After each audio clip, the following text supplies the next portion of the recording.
Today is, what's it called? Today is today's Friday. So we're going to study the Friday Chumash and the Shabbos portion of the Chumash.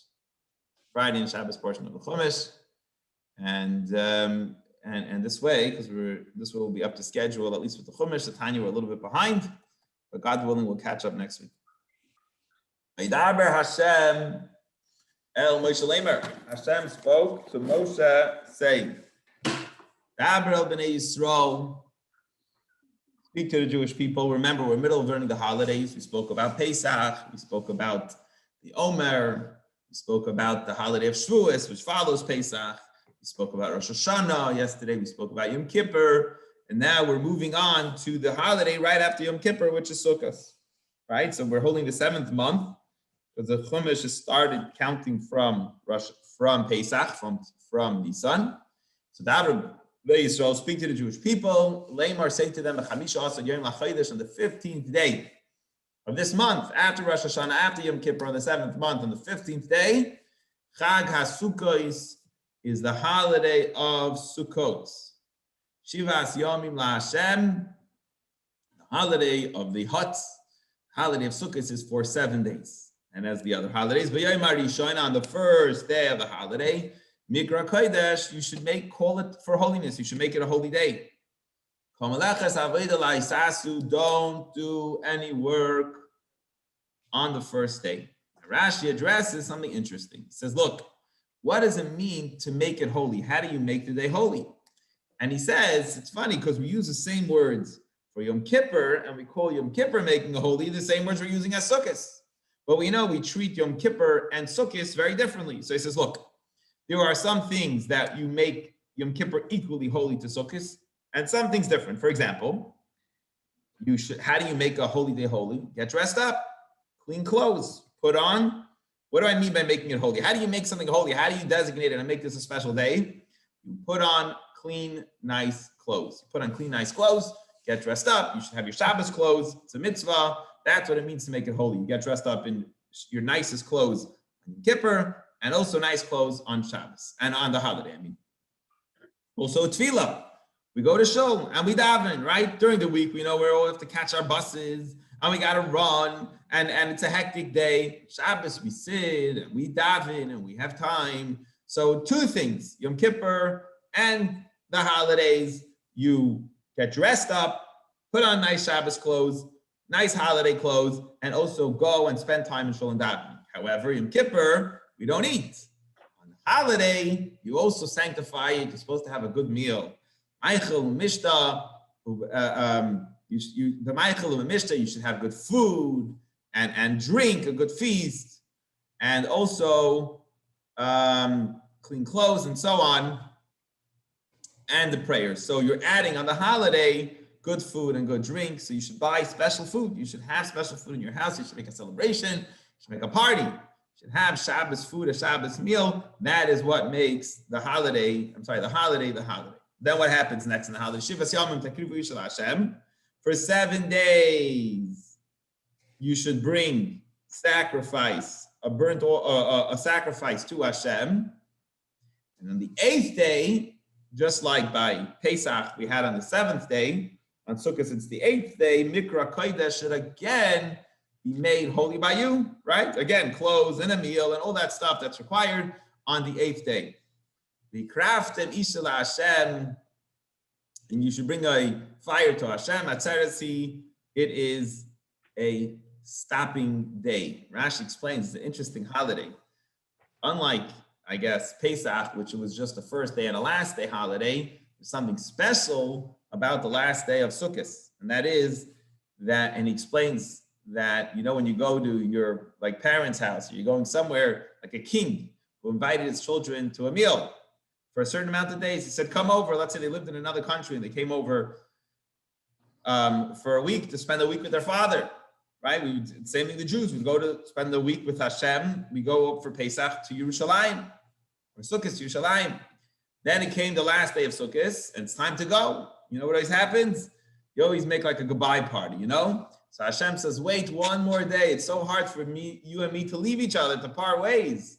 Let's make a party. Let's make a last celebration. And that is what the last day, the 8th day of Sukkot is about. It's almost like kind of its own holiday, its own celebration.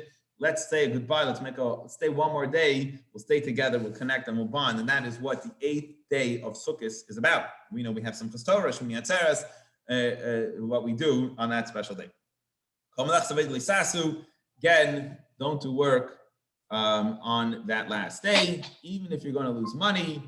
This is a very serious thing. The holiday, the first day and the last day, even if it's going to cost you financially, you're not allowed to work. However, he also brings something interesting that we learn from this verse. It says on that day you're not allowed to work. And here he tells us something interesting, that during the intermediate days of Pesach and Sukkot, which means after the first day and before the last day, you're allowed to do a certain kind of work. You're allowed to do what kind of work is a Jew allowed to do? Work that he'll lose money, that he'll end up losing money if he doesn't do. That work is actually permitted for a Jew to do on the intermediate day. So it's only the first day and the last day. However, you shouldn't really work on, I remember like a lawyer asked me once that the other side wanted to push off the court case. He thought they were playing business. And he said, because the lawyer is a guy who keeps the holidays. And this lawyer called me up. He's someone who lives in Marlboro. He says, Rabbi, is it true that you can't work on the intermediate days? I said, yeah. The Torah says, this is the verse, the source for his verse, that you're not allowed to work even at a loss of money on the first and the last day of the holiday. However, the intermediate days, if there is a loss of money, then one is allowed to work. And here's one of the sources which came from the verse we just read. Verse 37. These are the holidays of Hashem. You should call them, you should make them holy, make these holidays holy and special. To bring a sacrifice to Hashem. All the sacrifices that are necessary. Oila, the burnt offerings that you bring on the holidays, mincha, and the meal offerings that go together. Because remember, a lot of times the animal sacrifices have a secondary gift that comes along with it. Every day, the things you're supposed to bring for a specific day, which she's not going to get into the list here, that will be in a different part of the Chumash. A different part of the Torah will he delineate what are the sacrifices. Here he's just telling you, make sure every day, whatever's required for the day, to bring that sacrifice. By the way, it's an interesting sacrifice in Sukkot, because if I remember correctly, the Jews bring one sacrifice every day. Okay, one specific sacrifice they bring every day. However, we actually bring many sacrifices for the non-Jews during the holiday of Sukkot, but we're not learning about that now. Now, if you miss out the daily sacrifice is telling you over here, the one he's talking about now, the burnt offering, you lost that, nada, you can't make up. Like, there's an interesting question. If you miss Ma'ariv or Shachos, can you do a prayer, the next prayer? Can you make it up? And this is an interesting discussion. This sacrifice here, I guess, the burnt offering sacrifice that you need to bring every day, you have to bring that burnt offering on that day. If you don't bring the burnt offering on the day, you cannot make it up. You can't say it's the same holiday, I'm going to bring another one tomorrow. No, you lost out on the burnt offering. We'll see soon in the Chumash that the Shlamim, a different offering, the Chagiga, the holiday offering, another offering, that is only brought on the first day, and you could actually make up the whole holiday if you missed that sacrifice. Anyway, continue right along. If it falls on Shabbos, I want you to bring the burnt offering every day. However, interestingly, if Shabbos falls out on that day, then don't bring the sacrifice. If I understand this correctly, we're going to see that the sacrifice, the shlamim, the peace offering.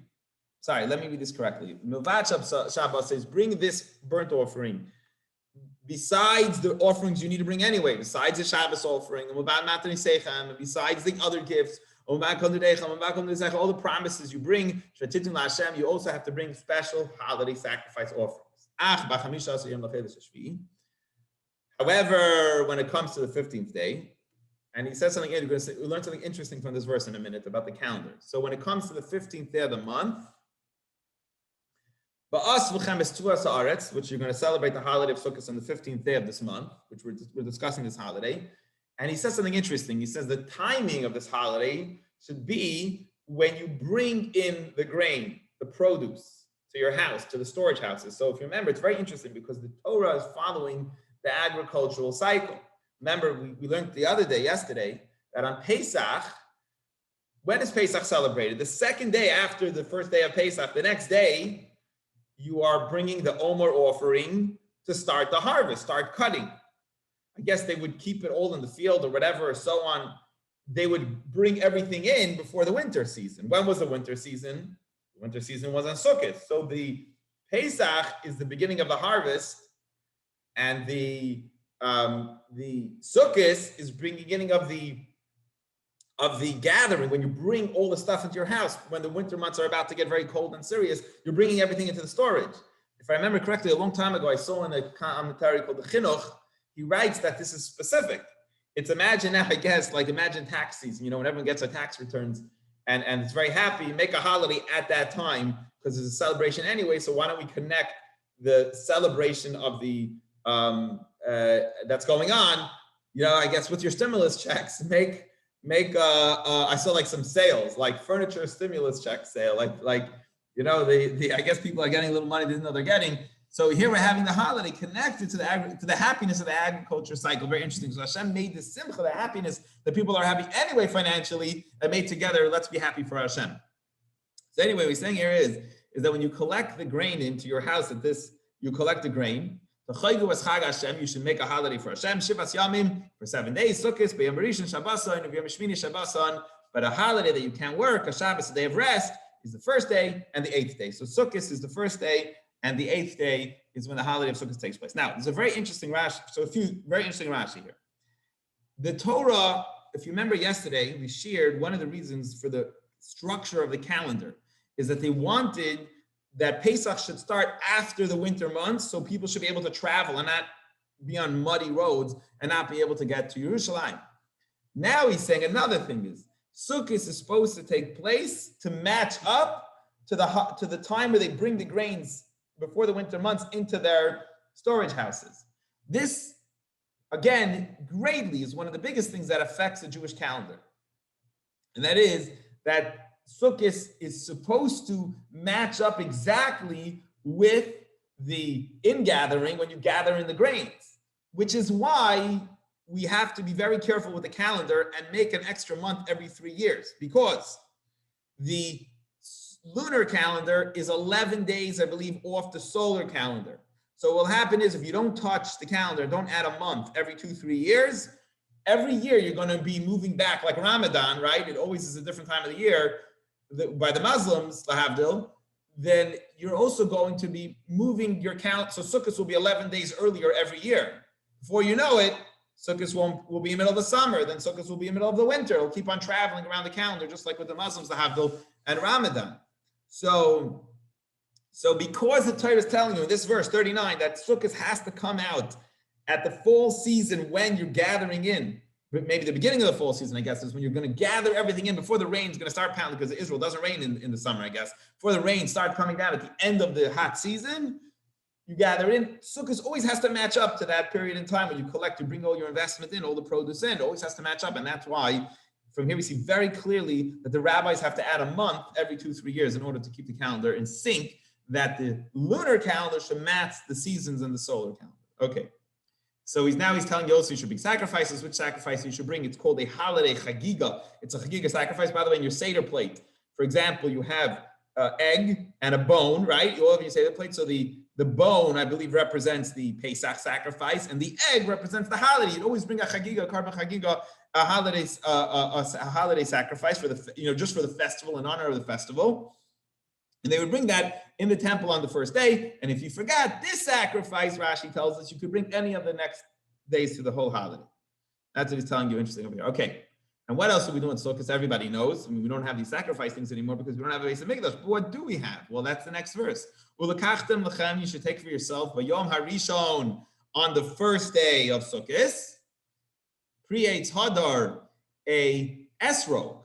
Now, he has an interesting way of describing the esrog. How do we know that an esrog is an esrog? So he actually defines, calls the name of the fruit, the identity, how to identify an esrog. So first of all, he says, what's unique about an esrog tree is that pre-eitz hadar, its taste of the fruit and the bark, Rashi says, is the same. The fruit of the citrus, the bark on that tree, if you taste it, I guess, will taste the same, similar taste to the esrog itself.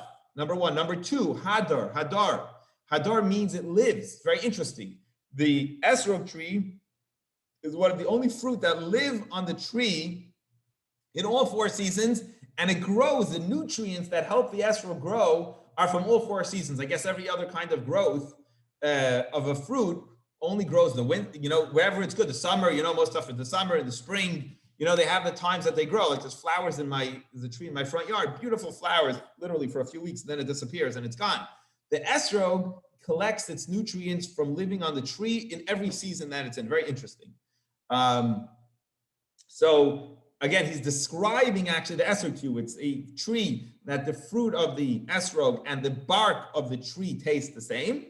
And it also grows in all seasons around the whole year. It lives on the tree. That's the esrog. Then he goes on to kapos tamarim, which is the date palm fronds. That's the lulav, right? The date tree branches.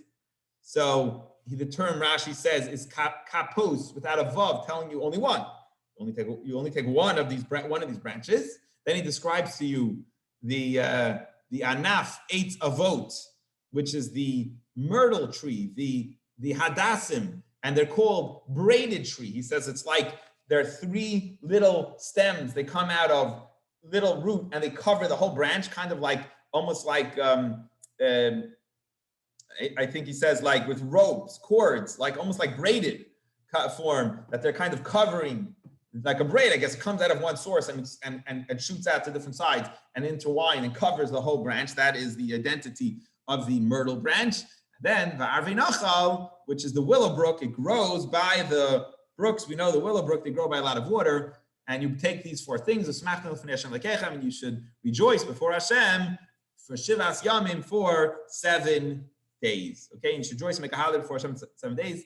And so, and I believe actually that Jewish people originally, if I remember correctly offhand, would only shake the lulav and esrog only the first day of Sukkot. In the temple, they did it all 7 days. And because we don't have the Beis HaMikdash today, we do the lulav and esrog for the whole holiday. It's 7 days of Sukkot. Not the 8th day. The 8th day is already Shmini Atzeres. It's a separate holiday, as we described before. It's a day Hashem says, please stay behind. I want to have another day with you. Verse 41. You should make a holiday for Hashem for 7 days. Bashana, 7 days out of the year. This is a holiday for Hashem. Make this into a holiday. It's a statute for all generations. In the 7th month, right after Hashanah, after Yom Kippur, do Sukkot on the 15th day to Hashem. You should celebrate it for Hashem.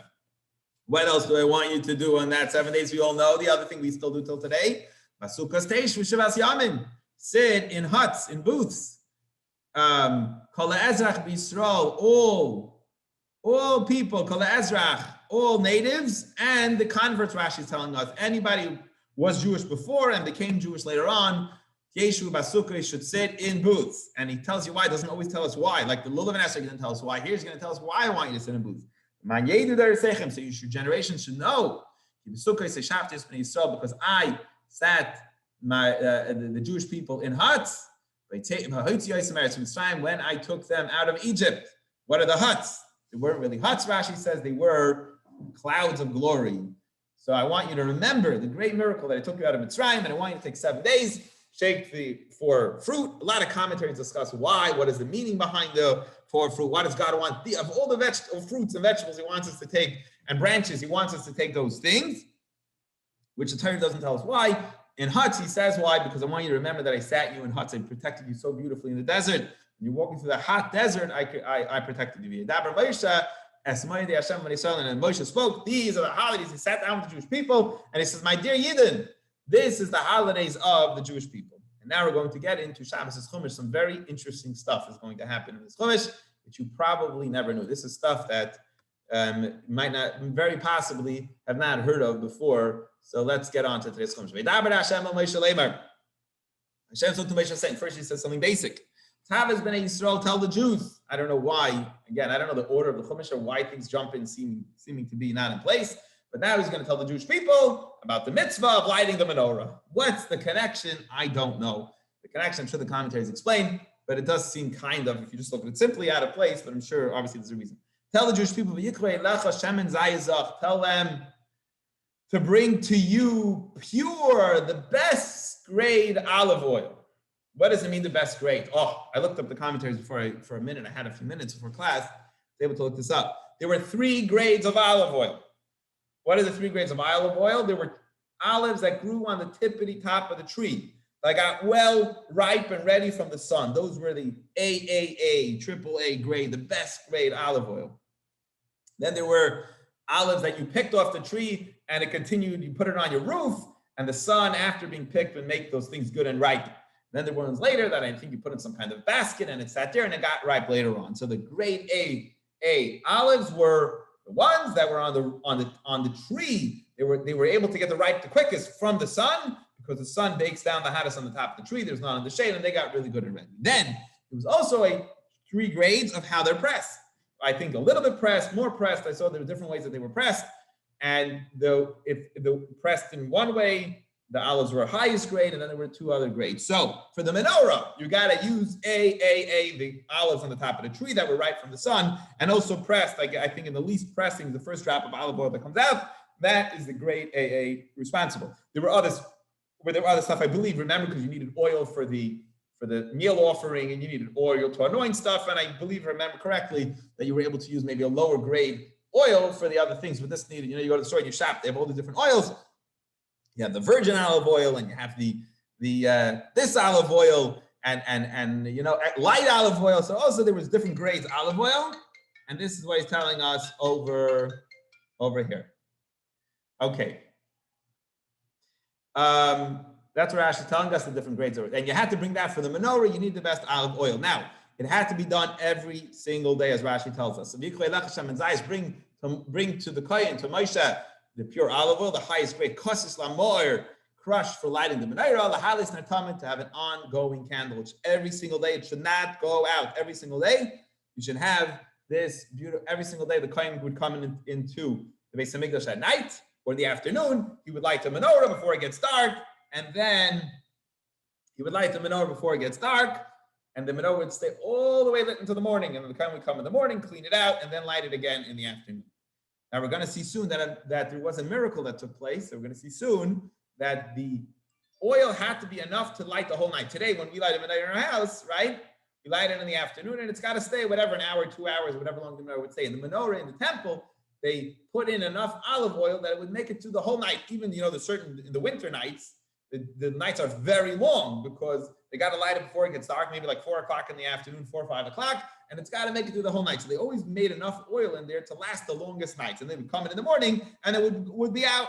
Besides one of them, it says it was a miracle a lot of times that the Western olive oil, although it was put in the same amount of all the other olive oils, would often stay a whole day too. Hashem made a miracle. It says it actually was testimony that Hashem was among the Jewish people. I mean, not just having the miracle of Hanukkah for those 8 days, but there was actually a miracle that took place, and depending who the Kohen Gadol was, I think it was like Shimon HaTzadik or something, Kohen Gadol, which every single time this miracle would happen, he put in all the 7 jugs, bowls, had the same amount of oil to last through the night, and it would add, in his time, it would also make it through the whole day until they came to relight it again in the late afternoon. They would relight it, so it was always burning. And that's, by the way, I think why we have in our shuls, we have or maybe that's for the altar, there was always burning, never going out. We have also a Ner Tamid, we have a permanent light in our shuls in front of the Aron Kodesh. Where should you put this menorah? Where's the location? Outside the curtain, ha'edus, which is covering up the curtain, which is covering up the ark, the testimony, right? We always have the curtain covering the Holy of Holies where the ark was. And Rashi also says what I just explained, that it was testimony that anyone who wanted could see proof of an ongoing miracle, that Hashem's light was among the Jewish people by the miracle of the Western lamp, often staying lit all day too, miraculously having the Hanukkah miracle taking place on a regular basis. The oil ma'id, the menorah should be put inside the tent of meeting, into Mishkan. Yarach oiso yaron, Aaron should prepare it. Me'erev ad boker, it should be lit from night until morning. You always have enough light, and would put in it. They would figure out how much is needed, and the Fnei Hashem in front of Hashem, right in front of the curtain, in front of the ark. Tamid, as on a daily basis, chukas and the for all generations, and they kept that going, of course, until the Beis Hamikdash was destroyed. Al menorah tahira, the menorah was made out of pure gold, right? It was grade A gold. It was pure gold, and they would always clean it out and keep it pure. The kohen would come in the morning, clean out all the burnt out wicks and whatever is there, clean it out and get it ready for the next day. Fnei Hashem tamid by Hashem on a daily basis. Kachta soiles. And another thing is going to talk now about the challah. They had a challah. We're going to see an interesting story that comes out of the challah in a minute. Ulakachtem soiles. You should take fine flour, good grade A flour too. Vafisa oisam shtei mesei chalois, And you should make how many challahs? 12 challahs you should make. Interesting, 12, right? I know my wife usually makes, I think, 6 from a batch on Shabbos, but you should make 12 challahs. Each challah should be 2/10 of an ephah of flour, certain measurement, which we discussed the other day. And then you had the table, which we spoke about in the building of the Mishkan, and you had 2 sections, 2 stacks of challahs, 6 on one side of the table and 6 on the other side. Remember, they were these interesting challahs that kind of had like faces. They were folded over and in. They were on the pure golden, again, grade A gold table. In front of Hashem that was in the Mishkan.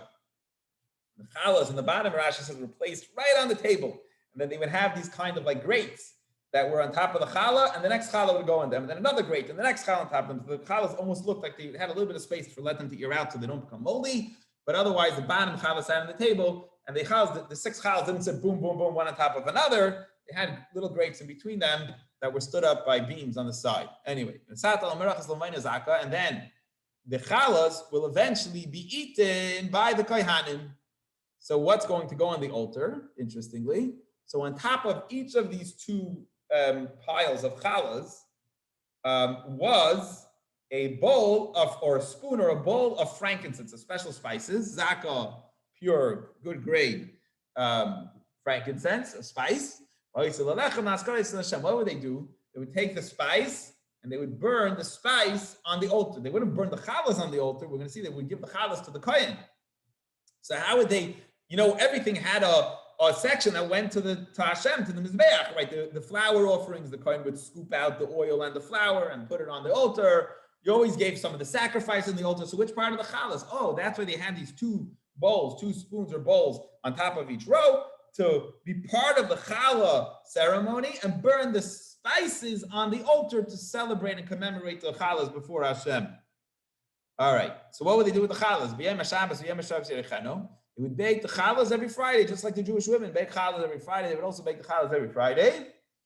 And they would put it on Shabbos on the table. And guess what would happen? The challah would sit on the table all week. And one of the miracles, another miracle in the Beis Hamikdash, in the Mishkan, was that the challah would stay fresh.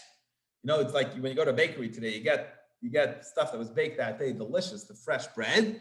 The challah would stay fresh all week. So if it was baked, imagine if it was baked on Friday, till the next Friday, it's going to be already 8 days. Plus Shabbos, it's going to be 9 days. So the challah would stay all the way to Shabbos. Okay? And they would place the bread there to stand there. I think the table represents our sustenance, right? Our parnasa. Tamid me'es b'nei Yisrael, b'ris olam, it should be a covenant. Always put this challah from the Jews representing the parnasa before Hashem, our sustenance before Hashem. And what would happen with those challahs? After being there all week until the next Shabbos for 9 days. On the 9th day, you take off the challahs, you put on the new challahs, and what do you do with those challahs? You give it to Aaron and his sons to eat. So she did in a holy place. It's like a sacrifice, those challahs, and it's holy of holies. They have to eat it in a holy place. From the fire of Hashem, as they brought the incense, the levoina, the incense that they burnt to commemorate the challahs in front of Hashem, and they should eat it. As an eternal statute that the Kohanim eat these challahs. So they also have, besides the sacrifices they ate every Shabbos, they would have 12 challahs that would come off the table that they would eat. But Yeit say, and now here comes the story. So here's the connection between the challah and here now. But let me give you some history. We have to go back in history to understand the story. During the story of Moshe Rabbeinu, all the way back to Egypt for a minute to understand what's going on here. All the way back to Egypt. We know that Moshe came out, remember, and he saw he was put in a position of power, and he saw an Egyptian beating a Jew. And he looked and he saw no good descendants were going to come out in the future from this man. And he cursed him, killed him, and he buried him. Remember the story? And then the next day, he saw 2 Jews fighting, Dasan and Aviram, we're told they are. And he says, why are you hitting each other? And they said, oh, you're going to kill us like you killed the Egyptian yesterday. You're going to kill us like you killed the guy yesterday also. And Moshe got very scared, and they told to Pharaoh's servants that Moses killed the Egyptian. And Moses had to run away for his life, and he ran away to Midian, and he met his wife over there until he came back. Eventually, Hashem said, go back and free the Jewish people. That was the story we had. Now you're going to get a little bit behind the scenes of the story. Why was the Egyptian beating mercilessly this Jewish man? Why? And there's a very interesting story I might have shared with you with Rashi over there, is that the Egyptian had an affair with the Jewish man's wife that he was beating. So basically, he went into the Jewish guy's house, I think, chased him out, go work, pretended he was her husband. He went in, he had relations with this Jewish woman, and he left. And when he got out, the Jewish guy came home, and he realized what happened. And he realized that the Egyptian guy that kicked him out of his house, I guess, was all a plan that this guy did to his wife. Maybe the woman didn't realize what was going on. It was a night, whatever, and so on. But he sensed that it was this Egyptian guy, and that's why the Egyptian guy was beating this Jew mercilessly, maybe wanted to kill him, and Moses stepped in and saved him. What's even more interesting from the story is that the woman became pregnant from that Egyptian. The woman became pregnant from that Egyptian guy. And we're told this is the only story, no other women, because you could have thought that a lot of Egyptians would have raped the Jewish women, that this was a common story. That's why the Rashi actually tells us, later on, we're going to see that when they say the names of the tribes or these families, they always add a Yud, God's name, a Yud and a Hey, into the family, because God's testifying. Don't think all the Jews were born out of prohibited relations, the one that left Egypt because they were probably raped by their oppressors. No, there was one woman that was raped by a guy, and there was one child that was born. Now, this, I guess, which kind of makes sense, someone born in such a kind of relationship out of rape, the kid had problems. You know, the kid was an unhealthy, whatever. The kid was not a good kid, was a very bad kid. And where our story takes place, what happened was this kid started making fun of the Jewish customs. What did he say? He said, God, this is the last thing, eats old bread?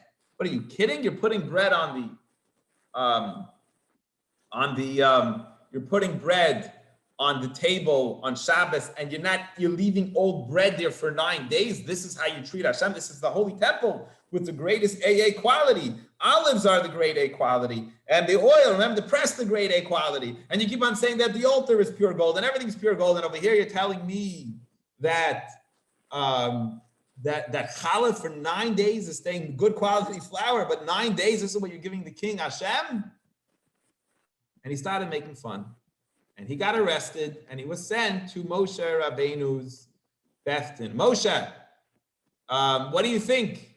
This Jew is making fun of the Jewish customs and traditions, and he got in trouble.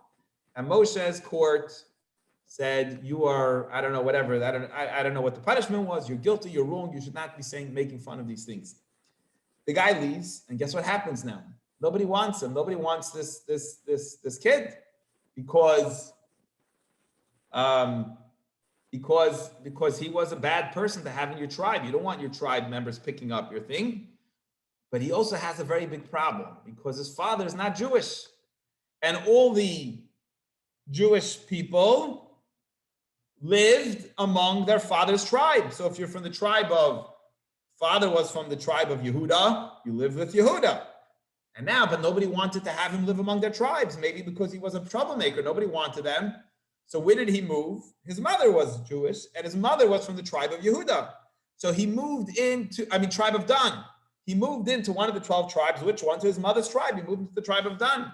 And Dan said, get out of here. You're a bad person. Because you're a troublemaker. We don't want you here. We don't want you. You're not among our tribe. And he got very upset, and he cursed God. I believe it says even the name that you heard on Mount Sinai. They used the holy, holy name of Hashem, which you heard on Mount Sinai. And he cursed Hashem. Now it's serious business, right? Cursing God is already capital punishment. So this is where our story takes place. This is verse 10, the background. Now the verse is going to make sense. Yetze ben Ishi Yisraelis, a woman who was a Jewish woman, a son of a Jewish woman. V'hu ben ish Mitzri, but he himself was a child of an Egyptian father. And now you know the story, how come it came to be. This was the only case. No other women, the Torah tells us, was the one case which a woman was raped and had a kid from an Egyptian father. He lived among the Jewish people. As Rashi says, he converted to Judaism. There's an interesting discussion on this. Why? What did it mean he converted? I thought Judaism goes by the mother. So the commentaries say that the French commentators in Judaism, Rashi, I guess, and the French commentators said that Judaism then went by the father, not by the mother. I'm sorry, yeah. Which would mean that even though his mother was Jewish, today we would automatically accept the Jewish mother's kids as Jewish. Those days, the father was a determining factor if you were Jewish. Very interesting, according to Rashi, according to the French commentaries. Not everybody agrees with this, but the French commentaries say that the father was not Jewish, so he wasn't Jewish because it didn't go by the mother then. Very interesting, until we got to Torah and everything changed. So he needed to convert, but he converted and he was part of the Jewish people. However, now this person who converted, who now cursed God. I'm sorry, there was a fight in the camp. That's what it means. Why was there a fight? I explained to you, because Dan didn't want him and he wanted to be there. Ben HaYisrael is the son of this Jewish woman, the Ish HaYisraeli, an Israelite man. So I guess he had a fight, whatever was going on. There was a separate fight going on among, wanted him out of the tent. So one guy wanted him out. We don't want you here, maybe because of the bad history this guy had. And the other guy said, I want to be here. Yikov ben Ish Yisrael Hashem. This is, I guess, was the first time then, the only time then that the man cursed God.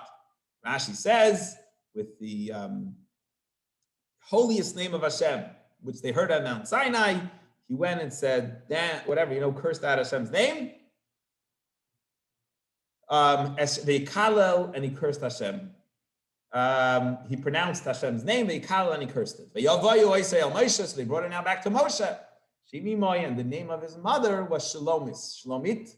Asked Divri, the daughter of Divri, the Mati Dan, to the tribe of Dan. Why are you telling us the mother's name, who it is? So for a few things Rashi tells us here. In general, first of all, we want you to know that this is it's actually a compliment. It's a compliment that no other women were prostitutes, were let themselves. I guess this is even, hold on, I'm saying even though, in other words, this was the only story that this kind of thing happened, that nobody else had a story happen. You should know this was the only story that such kind of things took place. It did not happen anywhere. So it's actually a praise for the rest of the Jewish women, that all the other women were. Now, it describes her name to tell us about her personality.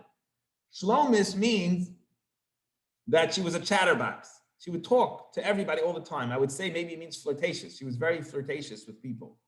Bas Divri, she would talk a lot, anyone. And it's sometimes in life, it's good not to flirt with everyone. If maybe that's the right way to use. It's good not to flirt with everyone because you could get into trouble. So maybe the Egyptian guy saw her and she was very flirty with all the people there, and that could have brought to her downfall. So in life, it doesn't always make sense to be so open to everyone because you could get into hot water. This is how I understand. I believe this is what I should think. This is how I understand. And she was to the tribe of Dan.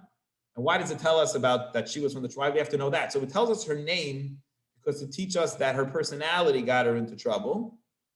I guess modesty. We should learn from here for the importance of being modesty because that'll save you from a lot of bad news. First, she was raped by the Egyptian, and then her child ended up becoming a cursing God. Led one thing led to another to very bad stuff. But also it tells us who the tribe was to tell us that, you know what? When a child misbehaves and becomes a terrible kid, it brings the whole family down. Everyone says, "Oh, which family are you from?" In other words, it looks bad for the whole family. So when a kid is celebrated for holiness, it looks good for the whole family. The kid celebrated for the bad things he did, it brings the whole family down. So they locked him up. Lifresh lahem al pi Hashem, to ask Hashem, what should be done? This is a new story. We haven't had such a story where somebody curses Hashem. What should be done? Hashem said, separate him. But what? What's the game plan now with a guy that curses God? We haven't dealt with this. Now, there were two events, very interesting. The Chumash tells us about people that were getting capital punishment that happened for the first time. One, there were two people locked in jail. I guess maybe, in our American jails, I don't know what percent of our population, officially it's very high, that's locked in jail. There were two guys locked in jail at the time. What were they? One guy, for violating Shabbos specifically, he lit a fire on Shabbos, and they had to give him capital punishment, which we'll see in the Chumash in another time. We'll see that story a different time. But right now, this guy at the same time cursed God, and they're both in jail.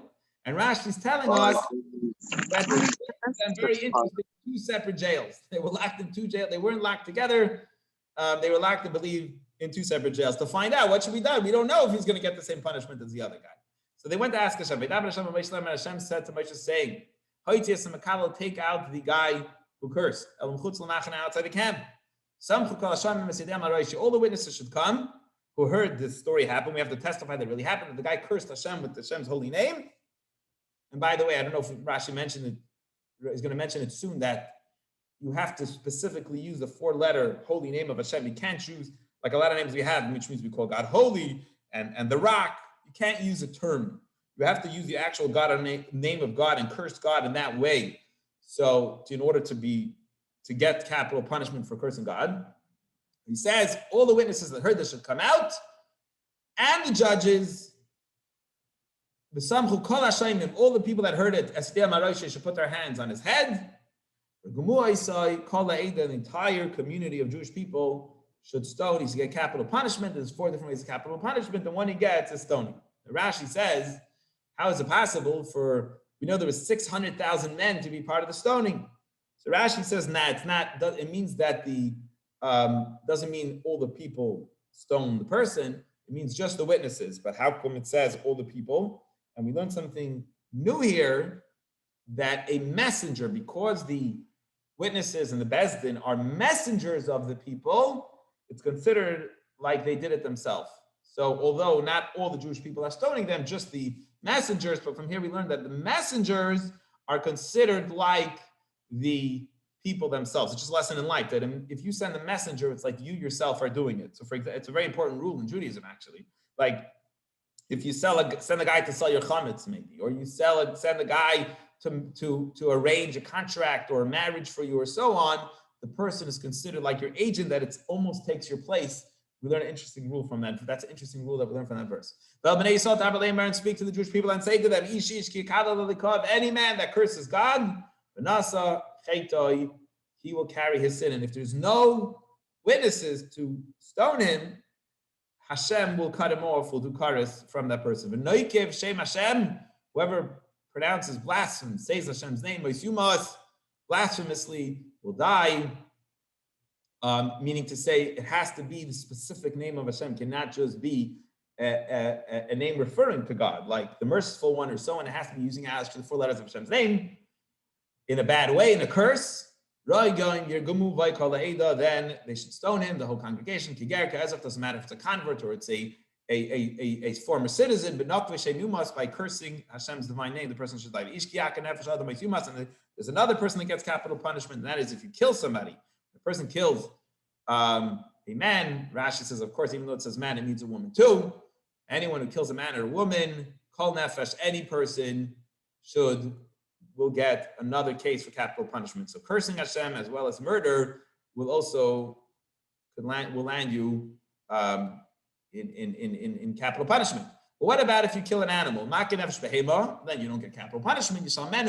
You have to pay for it in nefesh tachas nefesh, a soul for the value of a soul. So again, the word tachas doesn't mean, as some people want to translate, an eye for an eye, whatever. It means under the value of the animal. The same thing goes when you hurt somebody. If you hurt another, don't kill them, but you wound him. What he did should be done to him, meaning shever tachas shever, a fracture for a fracture, the payment of a fracture for a fracture, shever, ayin tachas ayin, an eye for an eye, shei tachas shei, a tooth for a tooth, kashitim b'adam, kinasam bai. Whatever you did to the person doesn't mean you then go poke at his eye.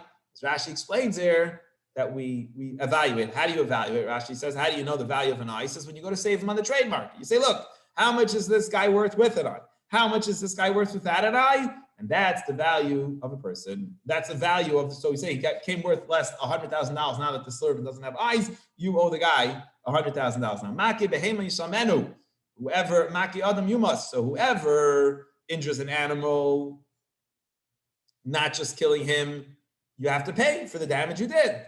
Maki adam, if you killed a person, you should be put to death. Let me just see what Rashi says here.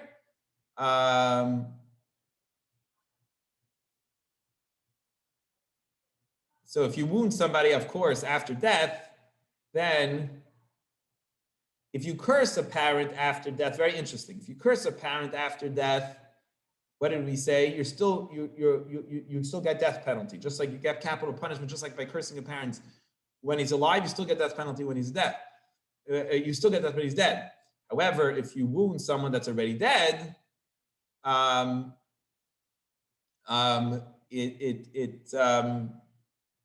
sorry, if you wound a parent, by the way, if you wound a parent, if you hit a parent, you don't get the death penalty. But also, if you wound a parent, you also get the death penalty. I didn't prepare this before, so just looking over now, we're almost done.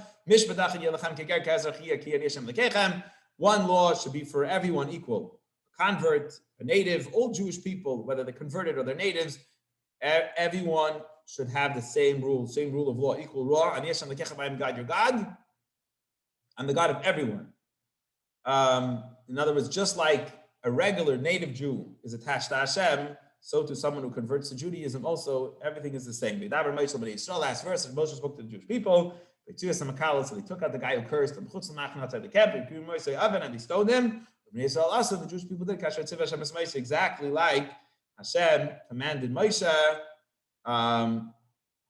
exactly how it needs to be. And Rashi says, we know that after stoning, there's a process there, that they would hang the guy on a pole, but only that day. Again, out of respect for the dead, they would make sure to bury him by time it was nightfall, because it's not, we learned there how important it is to bury our body right away, because even a guy that got stoned for cursing God has to be buried before nightfall, but they would hang him a little bit so that the message, I believe, got out and people would not do that kind of thing. And that's the end of today's Chumash. Any questions or comments on today's very interesting Chumash? Any questions or comments? Rabbi, I came in late. I didn't know if you mentioned what happened in Israel or not. Yeah, we started with a prayer for them. Yes, it's very... Okay, good. Yeah, Andrew was very, very sad